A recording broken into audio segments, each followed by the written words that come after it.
I think I must congratulate the faculty also, because I think they have a big hand in giving them that kind of a freedom and direction to kind of explore.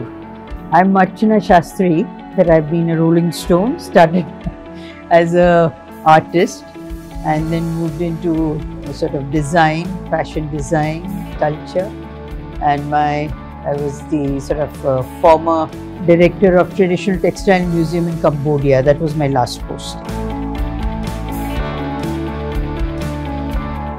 Well, it's been a lovely experience in terms of what the students have been able to come out with. I mean, it also, I think I must congratulate the faculty also, because I think they have a big hand in giving them that kind of a freedom and direction to kind of explore. And it is with a very distinct kind of format within which they have worked. I mean, whether it is, sort of socially or culturally relevant, whether it is in the sort of constraints of the brand for which they have been working.